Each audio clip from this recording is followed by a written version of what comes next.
Kaiju number 8 episode number 2।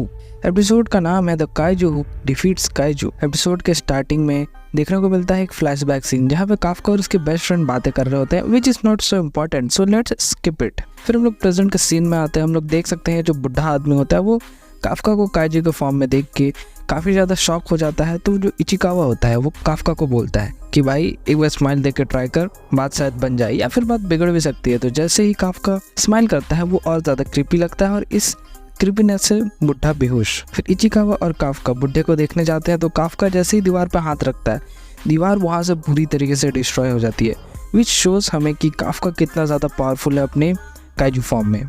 फिर ये दोनों को वहाँ के जितने भी सारे पेशेंट्स एंड लोग होते हैं वो लोग देख लेते हैं तो दोनों डिसाइड करते हैं कि वहाँ से जितना जल्दी हो सके भाग जाए, वरना फिर डिफेंस फोर्स आके उनकी गंदी मार लेंगे। तो काफका क्या करता है कि खिड़की खोलने की कोशिश करता है, लेकिन जैसे ही खिड़की को वो स्लाइड कर वहाँ की जो दीवार होती है वो पूरी तरीके से डिस्ट्रॉय हो जाती है। उसको देख के काफका और ज़्यादा इंप्रेस हो जाता है कि उसके पास कितनी ज़्यादा पावर्स आ चुकी हैं इस फॉर्म में। उसके बाद वो दोनों जंप करके भागते हैं, लेकिन यहाँ पर अगर तुम लोग ध्यान दोगे तो देख सकते हो कि काफका जो कि काइजू के फॉर्म में है अभी, वो इचिकावा से बहुत ही ज़्यादा लॉन्ग जंप कर पा रहा है, काफ़ी ज़्यादा दूर जंप कर पा रहा है, विच शोज़ हमें कि काफका अपनी इस फॉर्म में बहुत ज़्यादा पावरफुल है।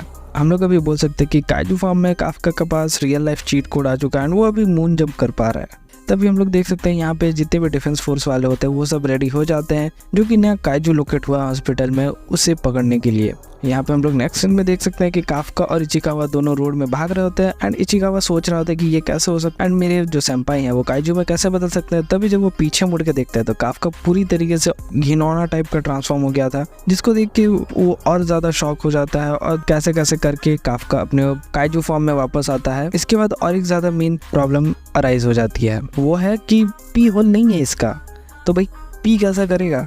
तो इसका सोल्यूशन है कि वो अपने निप्पल से पी कर देता है, जिसको देख के काफका बहुत ज़्यादा डिप्रेशन में आ जाता है। एंड जैसे ही वो दोनों फेंसिंग पार करने वाले होते हैं तभी काफका को कुछ महसूस होता है कि उसके आजू बाजू में कोई काइजू है जो कि उनको पहले भी हमला किया था। ये वाला सीन हम लोग को ये चीज़ दर्शा देता है कि काफका के पास अभी जो पावर्स हैं उससे वो अपने तरीके से दूसरे काइजूस को भी महसूस कर सकता है, विच इज़ प्रीटी इंटरेस्टिंग।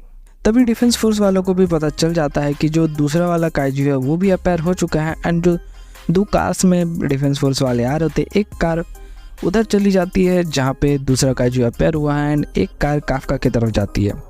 तभी हम लोग वो सीन देख सकते हैं जहाँ पे जो दूसरा वाला काइजू है वो अपेयर हुआ था, वहाँ पे एक मदर और एक डॉटर फंसे हुए होते हैं और जो मम्मी होती है उसके ऊपर पूरी एक बड़ी सी दीवार आके गिरी हुई होती है और माँ अपनी बेटी को बोलती है कि भाग जाए यहाँ से वरना तू भी मरेगी मेरे साथ। तो बच्ची बोलती है कि मैं तो नहीं जाने वाली, कुछ भी कर लो।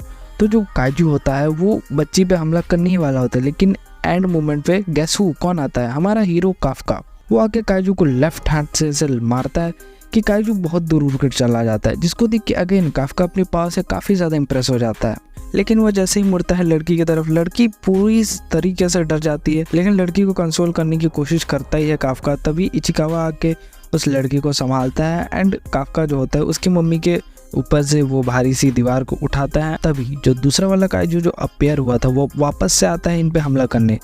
तो काफका बोलता है कि तुम इन दोनों को कहीं सेफ प्लेस पे ले जाओ, मैं इसको अपनी पूरी पावर के साथ मारने वाला हूँ। अभी काफका जो होता है अपने काइजू फॉर्म में इसे काफ़ी भयंकर वाला अपरकट मारता है, जिससे पूरी एरिया में उसके जितने भी बॉडी पार्ट्स होते हैं छितिर बितिर हो जाते हैं और आसमान से खून की बारिश होने लगती है। वो जो छोटी बच्ची होती है काफका को देख के थैंक यू बोलती है एंड काफका भी लाइक अपने फिर से पास्ट में चला जाता है एंड अपने बेस्ट फ्रेंड से किया हुआ प्रॉमिस याद करता है, डिसाइड करता है कि वो गिव अप नहीं करेगा एंड वो अपने बेस्ट फ्रेंड के साथ खड़ा होगा और डिफेंस फोर्स में ज्वाइन होगा। तो वो बैक टू द नॉर्मल हो जाता है एंड वो दोनों वहाँ से चले जाते हैं। उसके बाद डिफेंस फोर्स वाले आते हैं एंड मैं यहाँ पे बोलूँगा कि डिफेंस फोर्स वाले भी सेम इंडियन पुलिस फोर्स जैसा काम कर रहे हैं, कोई भी सीन हो हमेशा लेट से ही पहुँचना है। तो यहाँ पे डिफेंस फोर्स वाले के जो लीडर होती है जो कि काफका के बेस्ट फ्रेंड है, इसका नाम मेरे को एंड मौके पे याद नहीं आ रहा तो हम लोग इसको लीडर ही बोलेंगे। तो यहाँ पे जो लीडर होती है वो इस छोटी बच्ची से पूछती है कि यहाँ पे क्या हुआ क्या नहीं। तो वो बोलती है मैं आपको सब बताऊँगी, लेकिन आप गुड मास्टर को हर्ट नहीं करोगे, मेरे को प्रॉमिस करो। तो ये चीज़ सुन के वो थोड़ी सी शॉक हो जाती है कि काइजूस भी अच्छे होते हैं क्या। अगले सीन में हम लोग देख सकते हैं काफका के जितने भी टीममेट्स होते हैं, जितने भी वर्कर्स होते हैं, उसके साथी होते हैं, वो लोग न्यूज़ देख रहे होते हैं। कैसे वो न्यूज़ जो कि हॉस्पिटल में हम लोग एक नया काइजू देखने को मिला था जो कि डिफेंस फोर्स वालों के हाथों से भाग चुका है, वो न्यूज़ पूरे एरिया में फैल चुकी होती है। एंड इचिकावा सोच रहा होता है कि कल रात कैसे कैसे क्या हुआ था। तभी एक बंदा इसको आके उसके और काफका के टेस्ट रिजल्ट देता है, जिसमें इचिकावा और काफका दोनों ही पास हो चुके होते हैं। ये देख के जितने भी इचिकावा के टीममेट्स होते हैं, जितने भी क्लीनिंग वाले मेंबर्स होते हैं, सारे खुश हो जाते हैं काफका के लिए एंड इचिकावा दोनों के लिए। ये गुड न्यूज़ देने इचिकावा काफका के पास जाता है, लेकिन इचिकावा देखता क्या है कि काफ अपने काइजू फॉर्म में खाना खा रहा है। ये देख के इचिकावा को बहुत ज़्यादा गुस्सा आता है, उसको एक कमाल की लात मारता है एंड उससे थोड़ा बहुत सुनाता है एंड दोनों के बीच में नोकझोंक होती है, which is again not so important. तो इस चीज़ को भी हम लोग स्किप करते हैं और आगे बढ़ते हैं। अगला सीन हम लोग को 10 दिन बाद का दिखाया जाता है। Defence force selection test second round. यहाँ पे ये दोनों आते हैं एंड यहाँ पे देखते हैं कि काफ़ी सारे ओबनार स्टूडेंट्स आए होते हैं एंड काफ़ी सारे टैलेंटेड पीपल्स आए होते हैं। तभी पीछे से काफका को एक यंग लड़की बुलाती है और उसको बोलती है, हे ओल्ड मैन, अपनी ये खटारा गाड़ी को साइड में करो। तो काफका को ये बुड्ढा बोल देती है। तो ऑब्वियस सी बात है, तुम किसी को बुड्ढा बोल दोगे तो उसको गुस्सा तो आएगा ही। तो वो उस पर चढ़ जाता है कि मैं तो अभी जस्ट 32 का हूँ, तो मुझे ओल्ड कैसे बोल सकते हो, और मैं ओल्ड नहीं हूँ। तो इचिकावा बोलता है कि 32 यंग भी नहीं होता है। तो काफका उस बात पे अग्री करता है। तो ये लड़की बोलती है कि तुम अपनी कार को यहाँ साइड कर लो, मुझे पार्क करनी है अपनी कार। तो काफका बोलता है कि और भी कई सारे प्लेसेस है, तुम वहाँ पे क्यों निकल लेती। तो बोलती है कि ये मेरा लक्की नंबर है तो मैं यहीं पे प्लेस करूँगी। तो ये चीज़ देख के काफका को और ज़्यादा गुस्सा आ जाता है। तो ये लड़की डिसाइड करती है खुद ही इस कार को साइड करेगी। तो अपने कपड़े उतारती है जिसके अंदर में इसके सूट होता है एंड अपने सूट के पावर को एक्टिवेट करती है और अपने एक ही हाथ की मदद से काफका की गाड़ी को फेंक देती है, जिसको देख के काफका की फट जाती है क्योंकि वो कंपनी की गाड़ी है एंड उसको कुछ हो गया तो ऑब्वियस सी बात है काफका के तो लग जाएंगे। तभी ये लड़की अपना नाम बताती है जो कि होता है किकुरु शिनोमिया। एंड ये नाम सुन के इचिकावा हम लोग को थोड़ा सा हैरान होते हुए नजर आता है एंड ये लड़की काफका के एकदम करीब आके बोलती है कि you smell like a kaiju.